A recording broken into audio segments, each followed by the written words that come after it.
Hi friends, ಇದು ಮಸ್ತ್ ಮಗ ಚಾನಲ್ನ ಇಂಟರ್ನ್ಯಾಷನಲ್ ಬುಲೆಟಿನ್ ಸುತ್ತು ಜಗತ್ತು. ನಾನು ಅಮರ್ ಪ್ರಸಾದ್. ಸ್ನೇಹಿತರೆ, ಅಮೆರಿಕ ಮತ್ತು ಇರಾನ್ ನಡುವಿನ ಯುದ್ಧದ ಭೀತಿ ನಡುವೆ ಸಾಕಷ್ಟು ಮುಖ್ಯ ಡೆವಲಪ್ಮೆಂಟ್ಸ್ ಆಗಿವೆ.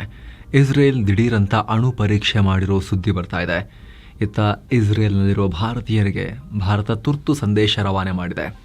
ಈ ನಡುವೆ ಟ್ರಂಪ್ಗೆ ನೊಬೆಲ್ ಪ್ರಶಸ್ತಿ ಸಿಕ್ಕಿದ್ರೆ, ಈ ಕಡೆ ನಮ್ಮ ಅರಬ್ಬಿ ಸಮುದ್ರ ಗಡಿಯಲ್ಲಿ ಪಾಕಿಸ್ತಾನದ ಹಡಗನ್ನು ಭಾರತ ಅಟ್ಟಾಡಿಸಿ ಹಿಡ್ಕೊಂಡೋಗಿ ಎಳ್ಕೊಂಡು ಹೋಗಿದೆ.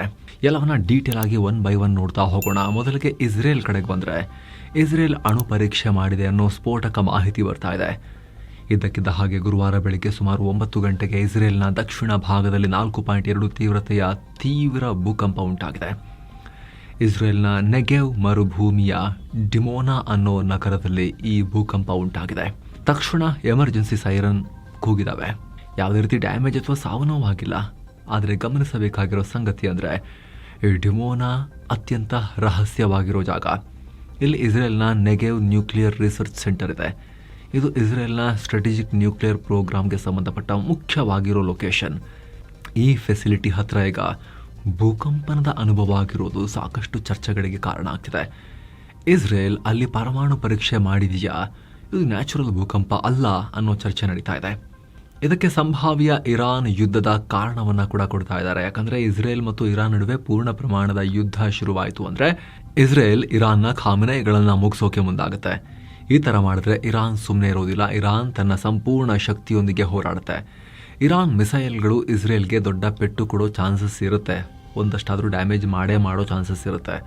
ಸೊ ಮಾಡು ಇಲ್ಲವೇ ಮಡಿ ಅನ್ನೋ ಪರಿಸ್ಥಿತಿ ಬಂದಾಗ ಇಸ್ರೇಲ್ ಚಿಕ್ಕ ಪುಟ್ಟ ಅಣ್ವಸ್ತ್ರಗಳನ್ನು, ಟ್ಯಾಕ್ಟಿಕಲ್ ನ್ಯೂಕ್ಸನ್ನು ಯೂಸ್ ಮಾಡೋ ಸಾಧ್ಯತೆ ಹೆಚ್ಚಾಗುತ್ತೆ. ಸಾಕಷ್ಟು ಸಲ ಇಸ್ರೇಲ್ ನಾಯಕರೇ ಬೆದರಿಕೆಯನ್ನು ಹಾಕಿದ್ದಾರೆ. ನಮ್ಮ ಅಸ್ತಿತ್ವಕ್ಕೆ ಧಕ್ಕೆ ಬಂದಾಗ ನಾವು ಯಾವುದೇ ಹಂತಕ್ಕೂ ಹೋಗ್ತೀವಿ ಅಂತ. ಹೀಗಾಗಿ ಇಸ್ರೇಲ್ ಈ ಟೆಸ್ಟ್ ಮಾಡಿದ್ಯಾ ಅನ್ನೋ ಅನುಮಾನ ಇದೆ. ಆದರೆ ಇದು ಅಣು ಪರೀಕ್ಷೆನ ಅಥವಾ ನಾರ್ಮಲ್ ಕಂಪನನ ಇನ್ನಷ್ಟೇ ಕ್ಲಿಯರ್ ಆಗಬೇಕು. ಮತ್ತೊಂದು ಕಡೆ ಇಸ್ರೇಲ್ನಲ್ಲಿರೋ ಭಾರತೀಯ ಎಂಬಸಿ ತನ್ನ ಪ್ರಜೆಗಳಿಗೆ ಎಚ್ಚರಿಕೆ ಕೊಟ್ಟಿದೆ. ಈಗಿನ ಮಿಡಲ್ ಈಸ್ಟ್ ಪರಿಸ್ಥಿತಿಯನ್ನು ಮೈಂಡಲ್ಲಿಟ್ಕೊಂಡು ಇಸ್ರೇಲ್ನಲ್ಲಿರೋ ಎಲ್ಲ ಭಾರತೀಯರು ತುಂಬ ಕೇರ್ಫುಲ್ ಆಗಿದೆ. ಇಸ್ರೇಲ್ ಅಧಿಕಾರಿಗಳು ಮತ್ತು ಹೋಮ್ ಫ್ರಂಟ್ ಕಮಾಂಡ್ ನೀಡೋ ಎಲ್ಲ ಸೇಫ್ಟಿ ಮೆಷರ್ಮೆಂಟ್ಸನ್ನು, ಗೈಡ್ಲೈನ್ಸನ್ನು, ಪ್ರೋಟೋಕಾಲ್ಗಳನ್ನು ಕಡ್ಡಾಯವಾಗಿ ಪಾಲಿಸಿ. ಇನ್ನು ಇಸ್ರೇಲ್ಗೆ ಟ್ರಾವೆಲ್ ಮಾಡಬೇಕು ಅಂತ ಇರೋರು ಅಗತ್ಯ ಇಲ್ಲ ಅಂದರೆ ಮುಂದಿನ ನೋಟಿಸ್ ಬರೋವರೆಗೂ ಹೋಗಬೇಡಿ ಅಂತ ಒತ್ತಾಯಿಸಿದೆ. ಹಾಗೆ ಎಮರ್ಜೆನ್ಸಿಗೆ 24/7 ಹೆಲ್ಪ್ ಲೈನ್ ನಂಬರನ್ನು ಕೂಡ ಆಕ್ಟಿವೇಟ್ ಮಾಡಿದ್ದಾರೆ. ಎಂಬೆಸಿಯೊಂದಿಗೆ ಸಂಪರ್ಕದಲ್ಲಿ ಇರಿ ಅಂತ ಸೂಚಿಸಿದ್ದಾರೆ. ಆ ಕಡೆ ಇರಾನ್ನಿಂದ ಭಾರತೀಯರನ್ನ ಸೇಫ್ ಆಗಿ ವಾಪಸ್ ಕರೆತರೋಕು ಭಾರತ ಸರ್ಕಾರ ನಿರ್ಧಾರ ಮಾಡಿದೆ. ವಿದೇಶಾಂಗ ಸಚಿವಾಲಯ ಅದಕ್ಕೆ ಎಲ್ಲ ತಯಾರಿಗಳನ್ನು ಮಾಡಿಕೊಳ್ತಿದೆ. ಯಾರೆಲ್ಲ ವಾಪಸ್ ಆಗೋಕೆ ಬಯಸ್ತಾರೋ ಅವರಿಗೆ ನಾವು ಹೆಲ್ಪ್ ಮಾಡ್ತೇವೆ. ಈ ನಿಟ್ಟಿನಲ್ಲಿ ನಮ್ಮ ಅಧಿಕಾರಿಗಳು ಇರಾನ್ನಲ್ಲಿರೋ ಭಾರತೀಯ ಎಂಬೆಸಿಯೊಂದಿಗೆ ಕೋಆರ್ಡಿನೇಟ್ ಮಾಡ್ತಾ ಇದ್ದಾರೆ. ಮೊದಲಿಗೆ ವಿದ್ಯಾರ್ಥಿಗಳಿಂದ ಈ ಇವಾಕ್ಯುಯೇಷನ್ ಶುರುವಾಗುತ್ತೆ. ಆಮೇಲೆ ಉಳಿದವ್ರನ್ನೂ ಕೂಡ ಕರ್ಕೊಂಡ್ಬರ್ತೀವಿ ಅಂತ ಭಾರತ ಸರ್ಕಾರ ಮಾಹಿತಿ ಕೊಟ್ಟಿದೆ. ಈ ನಡುವೆ ಅಮೆರಿಕ ಪುನಃ ಇರಾನ್ಗೆ ಧಮಕಿ ಹಾಕಿದೆ. ವಿಶ್ವಸಂಸ್ಥೆಯ ಸೆಕ್ಯೂರಿಟಿ ಕೌನ್ಸಿಲ್ ಮೀಟಿಂಗ್ನಲ್ಲಿ ಅಮೆರಿಕ ಮತ್ತು ಇರಾನ್ ಬೈದಾಡಿಕೊಂಡಿದ್ದಾರೆ. ಇರಾನ್ನಲ್ಲಿ ಹಿಂಸಾಚಾರ ಆಗ್ತಿದೆ ಅಂತ ಹೇಳಿ ಅಮೆರಿಕ ಈ ಮೀಟಿಂಗ್ ಕರೆದಿತ್ತು. ಈ ವೇಳೆ ವಿಶ್ವಸಂಸ್ಥೆಯಲ್ಲಿನ ಅಮೆರಿಕದ ಖಾಯಂ ಪ್ರತಿನಿಧಿ ಮೈಕ್ ವಾಲ್ಸ್ ಇರಾನ್ ವಿರುದ್ಧ ಏನು ಕ್ರಮ ತಗೋಬೇಕು ಅಂತ ಚೂಸ್ ಮಾಡೋಕೆ ನಮ್ಮ ಮುಂದೆ ಎಲ್ಲ ಆಪ್ಷನ್ಸ್ ಇದಾವೆ. ಅಧ್ಯಕ್ಷ ಡೊನಾಲ್ಡ್ ಟ್ರಂಪ್ ಕೇವಲ ಮಾತನಾಡೋದು ಮಾತ್ರವಲ್ಲದೆ ಸರಿಯಾದ ಆಕ್ಷನ್ ಅನ್ನು ಸರಿಯಾದ ಟೈಮಿಗೆ ತಗೊಳ್ತಾರೆ ಅನ್ನೋ ಹೇಳಿಕೆ ಕೊಟ್ಟಿದ್ದಾರೆ. ಇದಕ್ಕೆ ಇರಾನ್ನ deputy permanent representative Ghulam Hussain ಮಾತನಾಡಿ, ನಮಗೆ ಎಸ್ಕಲೇಷನ್ ಬೇಡ, ಆದರೆ ಅಮೆರಿಕ ನಮ್ಮ ಮೇಲೆ ದಾಳಿ ಮಾಡಿದ್ರೆ ನಾವು ಸುಮ್ಮನಿರೋದಿಲ್ಲ, ಸ್ಟ್ರಾಂಗ್ ಆಗಿ ರೆಸ್ಪಾಂಡ್ ಮಾಡ್ತೀವಿ ಅಂತ ಹೇಳಿದ್ದಾರೆ. ಇನ್ನೊಂದು ಕಡೆ ವೈಟ್ ಹೌಸ್ನ ಪ್ರೆಸ್ ಸೆಕ್ರೆಟರಿ ಕ್ಯಾರೋಲಿನ್ ಲಿವಿಟ್ ಮಾತನಾಡಿ, ಇರಾನ್ 800ಕ್ಕೂ ಅಧಿಕ ಜನರನ್ನ ಗಲ್ಲಿಗೇರಿಸೋದ್ರಲ್ಲಿತ್ತು, ಆದರೆ ಟ್ರಂಪ್ ಹಾಕಿದ ಒತ್ತಡಕ್ಕೆ ಮಣಿದು ಅದನ್ನು ಸ್ಟಾಪ್ ಮಾಡಿದ್ದಾರೆ ಅನ್ನೋ ಹೇಳಿಕೆ ಕೊಟ್ಟಿದ್ದಾರೆ. ಹಾಗೆ ಇರಾನ್ ಮೇಲೆ ಸೇನಾ ಕ್ರಮ ತೆಗೆದುಕೊಳ್ಳೋದು ನಮ್ಮ ಆಪ್ಷನ್ನಲ್ಲಿ ಇದೆ ಅನ್ನೋದನ್ನು ಕೂಡ ಕನ್ಫರ್ಮ್ ಮಾಡಿದ್ದಾರೆ. ಹಾಗೆ ಅಮೆರಿಕ ಇರಾನ್ ಮೇಲೆ ತನ್ನ ಸ್ಯಾಂಕ್ಷನ್ಸ್ ಪ್ರೆಷರನ್ನು ಮುಂದುವರೆಸಿದೆ. ಇರಾನ್ನ 5 ಸರ್ಕಾರಿ ಅಧಿಕಾರಿಗಳ ಮೇಲೆ ಸ್ಯಾಂಕ್ಷನ್ಸ್ ಹೇರಿದ್ದಾರೆ. ಇವರು Iran supreme council for national security, Islamic revolutionary guard corps ಮತ್ತು ಇರಾನ್ ಲಾ ಎನ್ಫೋರ್ಸ್ಮೆಂಟ್ಗೆ ಸೇರಿದ ಹಿರಿಯ ಅಧಿಕಾರಿಗಳಾಗಿದ್ದಾರೆ. ಪ್ರಸ್ತುತ ನಡೀತಾ ಇರೋ ಪ್ರತಿಭಟನೆ ವೇಳೆ ಇವರೆಲ್ಲ ಸೇರಿಕೊಂಡು ಪ್ಲಾನ್ ಮಾಡಿ ಪ್ರತಿಭಟನಾಕಾರರ ಮೇಲೆ ಹಿಂಸಾಚಾರ ಮಾಡಿದ್ರು ಅಂತ ಈ ಸ್ಯಾಂಕ್ಷನ್ಸ್ ಹೇರಲಾಗಿದೆ ಅವರ ಮೇಲೆ. ಟ್ರೆಜರಿ ಡಿಪಾರ್ಟ್ಮೆಂಟ್ ಇದನ್ನು ಹೇಳಿದೆ. ಹಾಗೆ ಇಡೀ ಜಗತ್ತಲ್ಲಿ ಇರಾನ್ನ ಟಾಪ್ ಅಧಿಕಾರಿಗಳು ಮಾಡ್ತಿರೋ ಬ್ಯಾಂಕ್ ಟ್ರಾನ್ಸ್ಫರ್ಗಳನ್ನು ನಾವು ಮಾನಿಟರ್ ಮಾಡ್ತಾ ಇದ್ದೀವಿ ಅಂತ ಹೇಳಿದೆ. ಇನ್ನೊಂದು ಕಡೆ ಸೌದಿ ಅರೇಬಿಯಾ, ಕತಾರ್ ಮತ್ತು ಒಮಾನ್ ಟ್ರಂಪ್ರ ಮನವೊಲಿಸೋ ಕೆಲಸ ಮಾಡ್ತಿವೆ. ಇರಾನ್ಗೆ ಕಡೆಯದಾಗಿ ಒಂದು ಚಾನ್ಸ್ ಕೊಡಿ ಅಂತ ಟ್ರಂಪ್ರನ್ನ ತಡೆಯೋಕೆ ನೋಡ್ತಾ ಇದ್ದಾರೆ ಅನ್ನೋ ಮಾಹಿತಿ ಬರ್ತಾ ಇದೆ. ಇನ್ನು ಎಂದಿನಂತೆ ಇರಾನ್ ಒಳಗಡೆ ಪ್ರತಿಭಟನೆ ನಡೀತಾನೆ ಇದೆ, ಸ್ವಲ್ಪ ಕಮ್ಮಿಯಾಗಿದೆ, ಆದರೆ ಉದ್ವಿಗ್ನತೆ ಬೂದಿ ಮುಚ್ಚಿದ ಕೆಂಡತ್ತರ ಇದೆ. ಇನ್ನು ಪಾಕಿಸ್ತಾನಕ್ಕೆ ಭಾರತ ಮತ್ತೆ ನುಗ್ಗಿ ದಾಳಿ ಮಾಡಲಿ ಅನ್ನೋ ಆಸೆ ಇದ್ದಂಗೆ ಕಾಣಿಸ್ತಾ ಇದೆ. ಅಗೇನ್ ಜಮ್ಮು ಕಾಶ್ಮೀರದಲ್ಲಿ ಡ್ರೋನ್ಗಳನ್ನು ಹರಿಬಿಟ್ಟಿದೆ. ಸ್ನೇಹಿತರೆ, ಇದೇ ವಿಚಾರವಾಗಿ ಉಭಯ ರಾಷ್ಟ್ರಗಳ ನಡುವೆ DGMO ಲೆವೆಲ್ ಮಾತುಕತೆಯಾಗಿತ್ತು. ಸೇನೆ ಕೂಡ ಇದೆಲ್ಲ ಸರಿ ಇರೋದಿಲ್ಲ ಅಂತ ಪಾಕಿಸ್ತಾನಕ್ಕೆ ವಾರ್ನಿಂಗ್ ಕೊಟ್ಟಿತ್ತು. ಇಷ್ಟೆಲ್ಲ ಆದರೂ ಜಮ್ಮು ಕಾಶ್ಮೀರದ ಸಾಂಬಾ ಸೆಕ್ಟರ್ ಸುತ್ತಮುತ್ತ 3ನೇ ಬಾರಿಗೆ ಪಾಕ್ ಡ್ರೋನ್ಗಳು ಕಾಣಿಸ್ಕೊಂಡಿವೆ. ಇದರ ಜೊತೆಗೆ ರಾಮ್ಗರ್ ಸೆಕ್ಟರ್ನ ಕೆಸೋ ಮಹಾನ್ಸನ್ ಅನ್ನೋ ಹಳ್ಳಿಯಲ್ಲೂ ಕೂಡ ಡ್ರೋನ್ಗಳು ಹಾರಾಟ ಮಾಡಿವೆ. ಪೂಂಚ್ ಜಿಲ್ಲೆಯ ದೇಗ್ವಾರ್ ಅನ್ನೋ ಹಳ್ಳಿಯಲ್ಲೂ ಕೂಡ ಡ್ರೋನ್ ತರಹದ ಆಬ್ಜೆಕ್ಟ್ಗಳ ಹಾರಾಟ ಕಂಡು ಬಂದಿದೆ. ಎಂದಿನಂತೆ ಡ್ರೋನ್ಗಳು ಕಾಣಿಸ್ತಿದ್ದ ಹಾಗೆ ಭಾರತೀಯ ಸೇನೆ ಗುಂಡಿನ ಮಳೆಗರೆದಿದೆ. ಆಂಟಿ ಡ್ರೋನ್ ಸಿಸ್ಟಮ್ ಮತ್ತು ಮಷಿನ್ ಗನ್ಗಳನ್ನು ಫೈರ್ ಮಾಡಿದೆ. ಸದ್ಯ ಅದನ್ನು ಯಾರು ಮಾಡಿದ್ರು ಅನ್ನೋದನ್ನು ಅಫಿಷಿಯಲ್ ಆಗಿ ರಿವೀಲ್ ಮಾಡಿಲ್ಲ. ಉಗ್ರರ ಅಥವಾ ಪಾಕಿಸ್ತಾನದ ಸೇನೆ ಅನ್ನೋದ್ರ ಬಗ್ಗೆ ಇನ್ನಷ್ಟೇ ಮಾಹಿತಿ ಕ್ಲಿಯರ್ ಆಗಬೇಕು.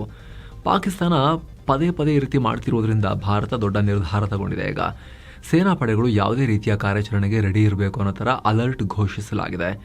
ಹಿಂದೆಂದಿಗಿಂತಲೂ ಸನ್ನದ್ಧ ಸ್ಥಿತಿಯಲ್ಲಿ ಸೇನಾ ಪಡೆಗಳನ್ನ ಈಗ ಇಡಲಾಗಿದೆ. ಮತ್ತೊಂದು ಕಡೆ ಜಲಗಡಿಯಲ್ಲಿ ಭಾರತ ಆಪರೇಷನ್ ಮಾಡಿದೆ. ನಮ್ಮ ಕರಾವಳಿ ಕಾವಲು ಪಡೆ ಕೋಸ್ಟ್ ಗಾರ್ಡ್ನವರು ಅರಬ್ಬಿ ಸಮುದ್ರದಲ್ಲಿ ಪಾಕ್ ಬೋಟ್ ಮತ್ತು ದಳಿದ 9 ಮೀನುಗಾರರನ್ನ ವಶಕ್ಕೆ ಪಡೆದಿದ್ದಾರೆ. ಜನವರಿ 14ರ ರಾತ್ರಿ ನಮ್ಮ ಕೋಸ್ಟ್ ಗಾರ್ಡ್ ಗಸ್ತು ತಿರುಗ್ತಾ ಇದ್ರು. ಆ ಟೈಮ್ನಲ್ಲಿ ಹಠಾತ್ ಆಗಿ ಪಾಕ್ನ ಅಲ್ ಮದೀನಾ ಹೆಸರಿನ ಬೋಟ್ ಭಾರತದ ಜಲಗಡಿಯನ್ನ ಪ್ರವೇಶ ಮಾಡಿದ್ರು. ಇದನ್ನು ಪ್ರಶ್ನಿಸಿದ ಕೋಸ್ಟ್ ಗಾರ್ಡ್ ಪಾಕ್ ಬೋಟ್ ಕಡೆ ಹಿಂಬಾಲಿಸಿದ್ರು. ಇದನ್ನು ಕಂಡ ಪಾಕಿ ಬೋಟ್ಗಳು ವೇಗವಾಗಿ ಪರಾರಿಯಾಗೋಕೆ ಪ್ರಯತ್ನ ಪಟ್ಟಿದ್ದಾರೆ.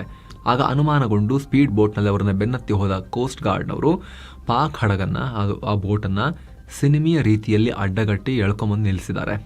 ಎಲ್ಲಿ? ಗುಜರಾತ್ನ ಪೋರ್ಬಂದರ್ಗೆ. ಬೋಟ್ನಲ್ಲಿದ್ದವರನ್ನ ತೀವ್ರ ವಿಚಾರಣೆಗೊಳಪಡಿಸಲಾಗಿದೆ. ನಿಜವಾಗಿಯೂ ಮೀನುಗಾರರ ಅಥವಾ ಉಗ್ರರ ಚೆಕ್ ಮಾಡಲಾಗ್ತಿದೆ.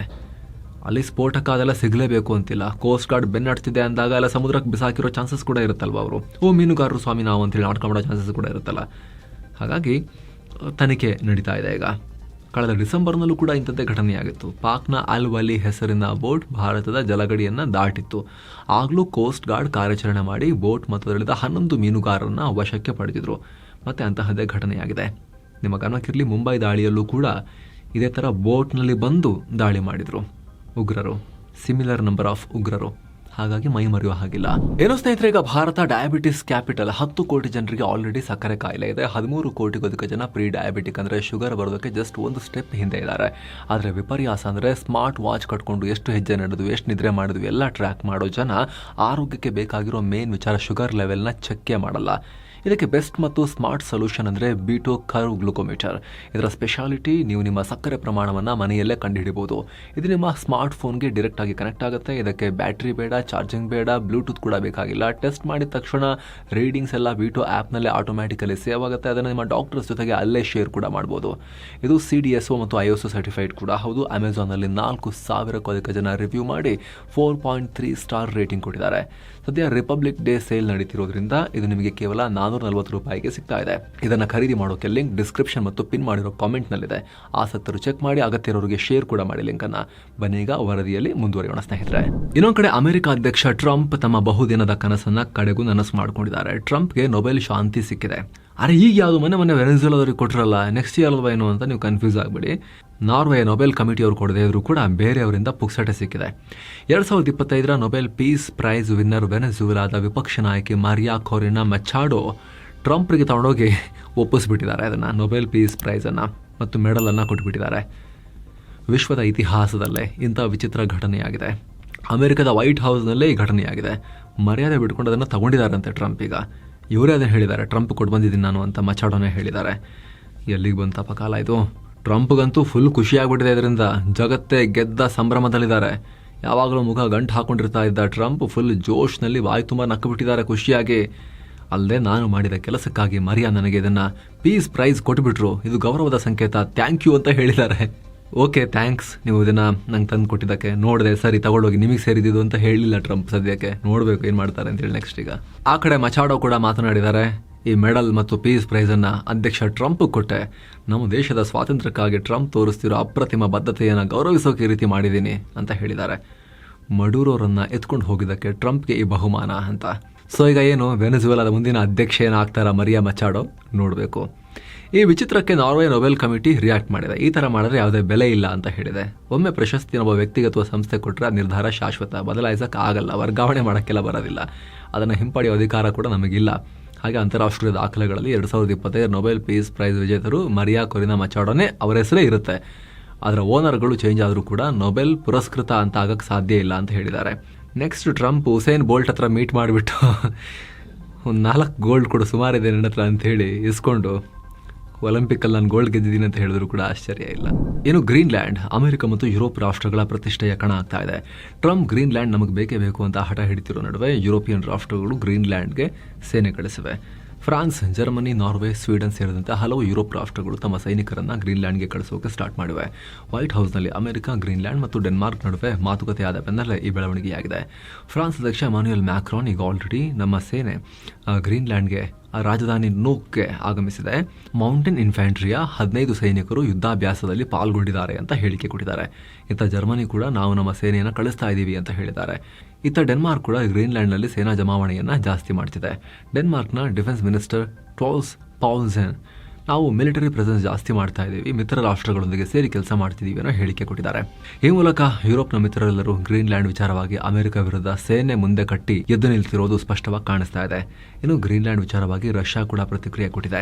ರಷ್ಯಾ ಮತ್ತು ಚೀನಾದಿಂದ ಗ್ರೀನ್ಲ್ಯಾಂಡ್ಗೆ ಅಪಾಯ ಇದೆ ಅಂತ ಹೇಳಿ ನ್ಯಾಟೋ ರಾಷ್ಟ್ರಗಳು ಹೇಳ್ತಿರೋದು ಸುಳ್ಳು, ಅಲ್ಲಿನ ಜನರಲ್ಲಿ ಭಯ ಹುಟ್ಟಿಸೋಕೆ ಹಿಂಗ್ ಕತೆ ಹೇಳ್ತಿದ್ದಾರೆ ಅನ್ನೋ ಪ್ರತಿಕ್ರಿಯೆ ಕೊಟ್ಟಿದೆ. ಏನು ಈ ಸಲದ ಗಣರಾಜ್ಯೋತ್ಸವಕ್ಕೆ ಮುಖ್ಯ ಅತಿಥಿಗಳಾಗಿ ಭಾರತ 2 ಪ್ರಮುಖ ನಾಯಕರನ್ನು ಆಹ್ವಾನಿಸಿದೆ. ಯುರೋಪಿಯನ್ ಕೌನ್ಸಿಲ್ ಅಧ್ಯಕ್ಷ ಆಂಟೋನಿಯೋ ಕೋಸ್ಟಾ ಮತ್ತು ಯುರೋಪಿಯನ್ ಕಮಿಷನ್ ಅಧ್ಯಕ್ಷೆ ಉರ್ಸುಲಾ ವೊನ್ ಡೆರ್ ಲೆಯನ್ ಭಾಗಿಯಾಗ್ತಾ ಇದ್ದಾರೆ. ಭಾರತದ ವಿದೇಶಾಂಗ ಇಲಾಖೆ ಮತ್ತು EU ಇದರ ಬಗ್ಗೆ ಅಧಿಕೃತವಾಗಿ ಘೋಷಣೆ ಮಾಡಿದ್ದಾರೆ. 2018ರ ಬಳಿಕ ಇದೇ ಮೊದಲ ಬಾರಿಗೆ ಭಾರತ ಒಂದು ಒಕ್ಕೂಟದ ನಾಯಕರನ್ನ ಇನ್ವೈಟ್ ಮಾಡಿದ್ದಾರೆ. ಜನವರಿ 27ನೇ ತಾರೀಕು ದಿಲ್ಲಿಯಲ್ಲಿ ಭಾರತ ಮತ್ತು ಯುರೋಪಿಯನ್ ಯೂನಿಯನ್ ನಡುವೆ ಶೃಂಗಸಭೆ ನಡೆಯುತ್ತೆ. ಅಲ್ಲಿ ಭಾರತ ಮತ್ತು ಯುರೋಪ್ ನಡುವಿನ ಬಹು ನಿರೀಕ್ಷಿತ ಫ್ರೀ ಟ್ರೇಡ್ ಅಗ್ರಿಮೆಂಟ್ ಫೈನಲ್ ಹಂತಕ್ಕೆ ತಲುಪುತ್ತೆ. ಅಲ್ಲದೆ ಭಾರತ ಮತ್ತು ಯುರೋಪಿಯನ್ ಯೂನಿಯನ್ ನಡುವಿನ ಭದ್ರತಾ ಸಹಕಾರ, ರಕ್ಷಣಾ ಪಾಲುದಾರಿಕೆ, ಸೈಬರ್ ಬೆದರಿಕೆಗಳನ್ನು ನಿಭಾಯಿಸುವುದಕ್ಕೆ ಸಂಬಂಧಪಟ್ಟಂತೆ ಒಪ್ಪಂದ ನಡೀಬೇಕು. ಅದಕ್ಕೂ ಮುಂಚೆ ಭಾರತ ಇವರನ್ನ ಅತಿಥಿಗಳಾಗಿ ಗೌರವಿಸುತ್ತೆ. ಸ್ನೇಹಿತರೆ, ಜಾಗತಿಕ ರಾಜಕೀಯದಲ್ಲಿ ಅತಿ ಮುಖ್ಯ ಬೆಳವಣಿಗೆ. ಯಾಕಂದ್ರೆ ಯುರೋಪ್ ಅಮೆರಿಕದಿಂದ ದೂರ ಸರಿತಾ ಇದೆ. ಭಾರತ ಅಮೆರಿಕ ಸಂಬಂಧ ಕೂಡ ಸರಿಯಿಲ್ಲ. ಅಮೆರಿಕಗೆ ಪರ್ಯಾಯ ಮಾರ್ಕೆಟ್ ಹುಡುಕಬೇಕು ಅಂದರೆ ನಮಗೆ ಯುರೋಪ್ ಮುಖ್ಯ. ಹಾಗೆ ಅಮೆರಿಕ ದೂರ ಇಟ್ಟು ತಾವೇ ಸ್ವಂತ ಶಕ್ತಿ ಆಗಬೇಕು ಅಂದರೂ ಕೂಡ ಯುರೋಪ್ಗೆ ಭಾರತ ಇಂಪಾರ್ಟೆಂಟ್. ಈ ಯುರೋಪಿಯನ್ ಯೂನಿಯನ್ ಅತ್ಯಂತ ಪ್ರಭಾವಶಾಲಿ ಕೂಟ. 45 ಕೋಟಿ ಜನಸಂಖ್ಯೆ ಇದೆ. ಬರೋಬ್ಬರಿ 27 ರಾಷ್ಟ್ರಗಳಿದ್ದಾವೆ. ಆರ್ಥಿಕವಾಗಿ, ತಾಂತ್ರಿಕವಾಗಿ ತುಂಬ ಶ್ರೀಮಂತ. ಇವರು ತೆಗೆದುಕೊಳ್ಳುವ ನಿರ್ಧಾರ ಜಗತ್ತಿನ ಮೇಲೆ ಪರಿಣಾಮ ಬೀರುತ್ತೆ. ಫ್ರಾನ್ಸ್, ಜರ್ಮನಿಯಂತಹ ಮಿತ್ರ ರಾಷ್ಟ್ರಗಳು ಕೂಡ ಇದರಲ್ಲಿದ್ದಾವೆ. ಭವಿಷ್ಯದಲ್ಲಿ ಭಾರತಕ್ಕೆ ಹೂಡಿಕೆ, ಟೆಕ್ನಾಲಜಿ, ವ್ಯಾಪಾರದಲ್ಲಿ ಪ್ರಗತಿ ಆಗಬೇಕು ಅಂದರೆ ಇವರ ಸ್ನೇಹ ಮುಖ್ಯ ಆಗುತ್ತೆ. ಹೀಗಾಗಿ ಭಾರತ ಆ ಕೂಟದ 2 ಟಾಪ್ ನಾಯಕರನ್ನ ಕರೀತಾ ಇದೆ. ಇಲ್ಲಿ ಯುರೋಪಿಯನ್ ಕಮಿಷನ್ ಅನ್ನೋದು ಯುರೋಪಿಯನ್ ಯೂನಿಯನ್ನ ಇಂಟರ್ನ್ಯಾಷನಲ್ ವಾಯ್ಸ್. ಹಾಗೆ ಯುರೋಪಿಯನ್ ಕೌನ್ಸಿಲ್ ಯುರೋಪ್ ಯಾರ ಜೊತೆ ಸ್ನೇಹ ಮಾಡಬೇಕು ಅಂತ ಹೇಳೋ ಬಾಡಿ. ಈಗ ಅದೇ ನಾಯಕರು ಭಾರತಕ್ಕೆ ಅತಿದೊಡ್ಡ ಪ್ರಜಾಪ್ರಭುತ್ವ ರಾಷ್ಟ್ರಕ್ಕೆ ಬರ್ತಾ ಇದ್ದಾರೆ. ಅದು ರಿಪಬ್ಲಿಕ್ ಡೇಗೆ. ಅದಕ್ಕಿಂತ ಮುಂಚೆ ಎಲ್ಲ ಟ್ರೇಡ್ ಡೀಲ್ನ ಮೀಟಿಂಗ್ ಇದೆ. ಈ ಬಗ್ಗೆ ಪ್ರತಿಕ್ರಿಯೆ ಕೊಟ್ಟಿರೋ EU ಇದು ಭಾರತ ಮತ್ತು ನಮ್ಮ ನಡುವಿನ ದ್ವಿಪಕ್ಷೀಯ ಸಂಬಂಧವನ್ನು ಮತ್ತಷ್ಟು ಗಟ್ಟಿಗೊಳಿಸುತ್ತೆ ಅನ್ನೋ ಹೇಳಿಕೆಯನ್ನು ಕೂಡ ಕೊಟ್ಟಿದ್ದಾರೆ. ಇನ್ನು ಯೂನಸ್ ಸ್ಯಾಂಡ್ ಗ್ಯಾಂಗ್ ಕೈಯಲ್ಲಿರೋ ಬಾಂಗ್ಲಾ ಟರ್ಕಿಯೊಂದಿಗೆ ಸ್ನೇಹ ಸಂಬಂಧವನ್ನು ಗಟ್ಟಿ ಮಾಡ್ಕೊಳ್ತಿದ್ದಾರೆ.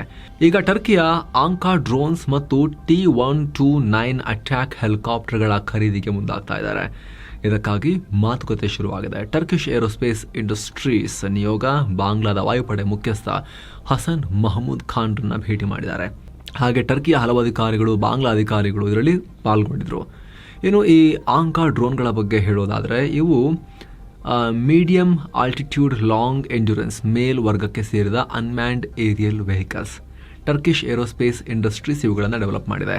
ಸರ್ವೆಲೆನ್ಸ್ ಸ್ಟ್ರೈಕ್ ಮಿಷನ್ಗಳಿಗಾಗಿ ಬಳಸಲಾಗುತ್ತೆ. ನಿರಂತರ 24 ಗಂಟೆಗಿಂತ ಹೆಚ್ಚಿನ ಕಾಲ ಆಕಾಶದಲ್ಲೇ ಹಾರಾಟ ಮಾಡ್ತವೆ. ಸುಧಾರಿತ ರೆಡಾರ್ ಮತ್ತು ಸ್ಯಾಟಲೈಟ್ ಕಮ್ಯುನಿಕೇಷನ್ ಸಿಸ್ಟಮ್ ಕೂಡ ಇದೆಯಂತೆ. ನಾವು ಇಸ್ರೇಲಿಂದ ತರಿಸ್ತಾ ಇರೋ ಹೆರಾನ್ ಥರದ ಡ್ರೋನ್ ಇದು. ಇನ್ನು T-129 ಅಟ್ಯಾಕ್ ಹೆಲಿಕಾಪ್ಟರ್ಗಳ ಖರೀದಿಗೂ ಬಾಂಗ್ಲಾ ಮುಂದಾಗಿದೆ. ಈ ಹೆಲಿಕಾಪ್ಟರ್ಗಳನ್ನು ಅಗಸ್ಟಾ ವೆಸ್ಟ್ಲ್ಯಾಂಡ್ ಮತ್ತು ಟರ್ಕಿಶ್ ಏರೋಸ್ಪೇಸ್ ಜಂಟಿಯಾಗಿ ನಿರ್ಮಾಣ ಮಾಡಿವೆ. ಎಲ್ಲ ಹವಾಮಾನದಲ್ಲೂ ಈ ಹೆಲಿಕಾಪ್ಟರ್ಗಳು ಕಾರ್ಯನಿರ್ವಹಿಸ್ತವೆ. ಸ್ಟೆಲ್ತ್ ಟೆಕ್ನಾಲಜಿ ಇರೋ ಈ ಹೆಲಿಕಾಪ್ಟರ್ಗಳನ್ನು ದಾಳಿ, ಶೋಧ ಹಲವು ರೀತಿಯ ಆಪರೇಷನ್ಸ್ ಎಲ್ಲ ಯೂಸ್ ಮಾಡ್ಬೋದು. ಈ ಮೂಲಕ ಪಾಕಿಸ್ತಾನದ ಬಳಿಕ ಬಾಂಗ್ಲಾದೇಶಕ್ಕೂ ಟರ್ಕಿ ತನ್ನ ಆಯುಧಗಳನ್ನ ಪಂಪ್ ಮಾಡೋಕೆ ಮುಂದಾಗಿದೆ. ಇನ್ನು ಆಪರೇಷನ್ ಸಿಂಧೂರ್ ನಂತರ ತಲೆಮರೆಸಿಕೊಂಡಿದ್ದ ಪಾಕ್ ಉಗ್ರ ಹಾಫೀಜ್ ಅಬ್ದುಲ್ ರೌಫ್ ಮತ್ತೆ ಭಾರತಕ್ಕೆ ಬೆದರಿಕೆ ಹಾಕಿದ್ದಾನೆ. ಭಾರತ ಈಗ ಐಸೋಲೇಟ್ ಆಗಿದೆ, ಬಾಂಗ್ಲಾ ಈಗ ನಮ್ಮೊಂದಿಗೆ ಇದೆ ಅನ್ನೋ ಹೇಳಿಕೆಯನ್ನ ಕೊಟ್ಟಿದ್ದಾನೆ. ಅಲ್ಲದೆ ಈಗ ಭಾರತ ಪಾಠ ಕಲ್ತಿದೆ, ಮುಂದಿನ 50 ವರ್ಷ ಕೂಡ ಪಾಕ್ ಮೇಲೆ ದಾಳಿ ಮಾಡೋಕೆ ಧೈರ್ಯ ಬರಬಾರ್ದು ಅಂತ ಪಾಠ ಕಲಿಸಿದ್ದೀವಿ. ನಿನ್ನೆವರೆಗೂ ನಾವು ಒಬ್ಬಂಟಿಯಾಗಿದ್ವಿ, ಈಗ ಇಡೀ ಜಗತ್ತು ನಮ್ಮೊಂದಿಗಿದೆ, ಕಾಶ್ಮೀರದಲ್ಲಿ ಯುದ್ಧ ಮುಗುದಿಲ್ಲ ಅನ್ನೋ ಧಮಕಿ ಹಾಕಿದ್ದಾನೆ.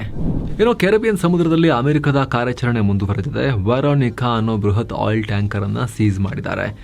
ಈ ಹಡಗು ವೆನೆಜುವೆಲಾ ದೇಶಕ್ಕೆ ಲಿಂಕ್ ಆಗಿದೆ. ಸ್ಯಾಂಕ್ಷನ್ ಇದ್ರೂ ಕೂಡ ಕಳ್ಳ ಮಾರ್ಗದಲ್ಲಿ ಆಯಿಲ್ ಸಾಗಿಸ್ತಾ ಇತ್ತು ಅಂತ ಅಮೆರಿಕ ಹೇಳಿದೆ. ಈ ಮೂಲಕ ಕಳೆದ ಕೆಲ ದಿನಗಳಲ್ಲಿ ಅಮೆರಿಕ 6ನೇ ಟ್ಯಾಂಕರ್ ಹಡಗನ್ನ ಸೀಸ್ ಮಾಡದಂತಾಗಿದೆ. ಇನ್ನು ಗಾಜಾದಲ್ಲಿ ಟ್ರಂಪ್ ಶಾಂತಿ ಮಂಡಳಿ ರಚನೆ ಮಾಡೋದಾಗಿ ಘೋಷಣೆ ಮಾಡಿದ್ದಾರೆ. ಗಾಜಾದಲ್ಲಿ ಯುದ್ಧ ಕೊನೆಗೊಳಿಸುವ ಭಾಗವಾಗಿ ದೊಡ್ಡ ಹೆಜ್ಜೆ. ಪ್ಯಾಲೆಸ್ತೀನಿಯನ್ ತಾಂತ್ರಿಕ ಕಮಿಟಿ ಜೊತೆಗೆ ಈ ಶಾಂತಿ ಮಂಡಳಿ ಕೆಲಸ ಮಾಡುತ್ತೆ ಅಂತ ಹೇಳಿದ್ದಾರೆ. ಇನ್ನು ಸಂಘರ್ಷ ಪೀಡಿತ ಯೆಮೆನ್ನಲ್ಲಿ ಲೀಡರ್ಶಿಪ್ ಚೇಂಜ್ ಆಗಿದೆ. ಅಲ್ಲಿನ PM ಸಲೆಮ್ ಬಿನ್ ಬ್ರೇಕ್ ದಿಢೀರಂತ ತಮ್ಮ ಹುದ್ದೆಗೆ ರಾಜೀನಾಮೆ ಕೊಟ್ಟಿದ್ದಾರೆ. ಸೌದಿ ಬೆಂಬಲಿತ ಪ್ರೆಸಿಡೆನ್ಷಿಯಲ್ ಲೀಡರ್ಶಿಪ್ ಕೌನ್ಸಿಲ್ ಅಕ್ಸೆಪ್ಟ್ ಕೂಡ ಮಾಡಿದೆ ಅದನ್ನ. ಇವರ ರಾಜೀನಾಮೆ ಬೆನ್ನಲ್ಲೇ ಯೆಮೆನ್ನ ಫಾರಿನ್ ಮಿನಿಸ್ಟರ್ ಶಯಾ ಮೊಹಸಿನ್ ಜಿಂದಾನಿ ಯೆಮೆನ್ಗೆ ಹೊಸ PM ಆಗಿ ನೇಮಕ ಆಗಿದ್ದಾರೆ. ಸೌದಿ ಮತ್ತು UAE ನಡುವೆ ಯೆಮೆನ್ನಲ್ಲಿ ಉದ್ವಿಗ್ನತೆ ಎದ್ದಿರೋ ನಡುವೆ ಈ ಬೆಳವಣಿಗೆಯಾಗಿದೆ. ಇನ್ನು ಜಗತ್ತಿನ ಅತಿದೊಡ್ಡ ದಾನ ಸಂಸ್ಥೆಗಳಲ್ಲಿ ಒಂದಾದ bill and Melinda Gates foundation ನಿಧಾನಕ್ಕೆ ಕ್ಲೋಸ್ ಆಗುತ್ತೆ ಇನ್ಮೇಲೆ. ತುಂಬ ಟೈಮ್ ಇದೆ, ಎಕ್ಸ್ಪ್ಲೇನ್ ಮಾಡ್ತೀವಿ ನೋಡಿ. ಟೆಕ್ ದೈತ್ಯ ಕಂಪನಿ ಮೈಕ್ರೋಸಾಫ್ಟ್ನ ಕೋ-ಫೌಂಡರ್ ಬಿಲ್ ಗೇಟ್ಸ್ ಫೌಂಡೇಶನ್ ಮುಚ್ಚೋಕೆ ತಯಾರಿ ಶುರು ಮಾಡಿದ್ದಾರೆ. ಇದರ ಭಾಗವಾಗಿ ಮುಂದಿನ 5 ವರ್ಷಗಳಲ್ಲಿ ಸುಮಾರು 500 ಉದ್ಯೋಗಿಗಳನ್ನು ತೆಗೆದುಹಾಕೋಕೆ ಪ್ಲಾನ್ ಮಾಡಿದ್ದಾರೆ. ಸದ್ಯಕ್ಕೆ 2300 ಉದ್ಯೋಗಿಗಳು ಈ ದಾನ ಧರ್ಮದ ಸಂಸ್ಥೆಯಲ್ಲಿ ಕೆಲಸ ಮಾಡ್ತಿದ್ದಾರೆ. ಕಂಪನಿಯ ವೆಚ್ಚ ಮತ್ತು ಲೇಬರ್ ಕಾಸ್ಟ್ ಅನ್ನು ಕೂಡ ಕಮ್ಮಿ ಮಾಡೋಕೆ ಈ ನಿರ್ಧಾರ ಮಾಡ್ತಿದ್ದಾರೆ. ಅಲ್ಲದೆ ಆಪರೇಷನಲ್ ಕಾಸ್ಟ್ ಅನ್ನು ಕೂಡ ಇಳಿಸೋಕೆ ನೋಡ್ತಾ ಇದ್ದಾರೆ. ಇದಕ್ಕೆ ಪ್ರತಿಯಾಗಿ ಹೆಚ್ಚೆಚ್ಚು ದಾನ ಮಾಡೋಕೆ $9 ಬಿಲಿಯನ್ ಬಜೆಟ್ ಅನ್ನು ಘೋಷಿಸಿದ್ದಾರೆ. ಈ ಹಣವನ್ನು ನೇರವಾಗಿ ಬಡವರ ಆರೋಗ್ಯ ಮತ್ತು ಶಿಕ್ಷಣಕ್ಕೆ ಬಳಸಬೇಕು ಅಂತ ಹೇಳ್ತಿದ್ದಾರೆ. ಅಂದಹಾಗೆ ಸ್ನೇಹಿತರೆ, ಶಟ್ ಡೌನ್ ಆಗುತ್ತೆ ಅಂದರೆ ಇವತ್ತು ನಾಳೆ ಅಲ್ಲ, 2045ರ ವೇಳೆಗೆ ಪೂರ್ತಿಯಾಗಿ ಈ ಫೌಂಡೇಶನ್ ದಾನ ಧರ್ಮದ ಕೆಲಸ ಎಲ್ಲ ಮುಗಿಸ್ಬಿಟ್ಟು ಕ್ಲೋಸ್ ಆಗುತ್ತೆ ಅನ್ನೋದು ಪ್ಲಾನ್ ಇರೋ ಸದ್ಯಕ್ಕೆ. ಇನ್ನು ಸೌದಿ ಅರೇಬಿಯಾದ ಗುಹೆಯೊಂದರಲ್ಲಿ 1800 ವರ್ಷ ಹಳೆಯ ಚೀತಾದ ಕಳೆಬರ ಸಿಕ್ಕಿದೆ. ವಿಜ್ಞಾನ ಲೋಕಕ್ಕೆ ಅಚ್ಚರಿ ಮೂಡಿಸಿದೆ. ಚೀತಾ ದೇಹ ಕೊಳೆಯದೆ ನ್ಯಾಚುರಲ್ ಆಗಿ ರಕ್ಷಿಸಲ್ಪಟ್ಟಿದೆ. ನಾರ್ದರ್ನ್ ಸೌದಿ ಅರೇಬಿಯಾ ಭಾಗದ ಅರಾರ್ನಲ್ಲಿ ಸಿಕ್ಕಿದೆ. ಇಲ್ಲಿನ ಗುಹೆಗಳ ವಿಶಿಷ್ಟವಾದ ವಾತಾವರಣದಿಂದ ದೇಹಕ್ಕೆ ಏನೂ ಆಗಿಲ್ಲ.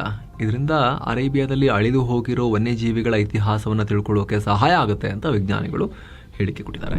ಸೊ ಫ್ರೆಂಡ್ಸ್, ಇದಾಗಿತ್ತು ಇವತ್ತಿನ ಪ್ರಮುಖ ಸುದ್ದಿ. ಹಾಗೆ ಕಡೆದಾಗಿ ಕ್ವಿಕ್ ರಿಮೈಂಡರ್, ಆಗಲೇ ಹೇಳಿದ್ವಲ್ಲ, ಬೀಟೋ ಕಾರು ಗ್ಲೂಕೋಮೀಟರ್, ಸ್ಮಾರ್ಟ್ ಗ್ಲೂಕೋಮೀಟರ್, ಮನೆಯಲ್ಲೇ ಆರಾಮಾಗಿ ಫೋನಿಗೆ ಕನೆಕ್ಟ್ ಮಾಡಿಕೊಂಡು ಶುಗರ್ ಅನ್ನ ಟ್ರ್ಯಾಕ್ ಮಾಡೋ ಡಿವೈಸ್. ಆಸಕ್ತರು ಡಿಸ್ಕ್ರಿಪ್ಷನ್ ಮತ್ತು ಪಿನ್ ಮಾಡಿರೋ ಕಾಮೆಂಟ್ ಅನ್ನು ಚೆಕ್ ಮಾಡಿ. ಅಗತ್ಯ ಇರೋರಿಗೆ ಲಿಂಕ್ ಅನ್ನು ನೀವು ಶೇರ್ ಕೂಡ ಮಾಡಬಹುದು. ಮತ್ತೆ ಭೇಟಿ ಆಗ್ತಿರೋಣ. ನಮಸ್ತೆ.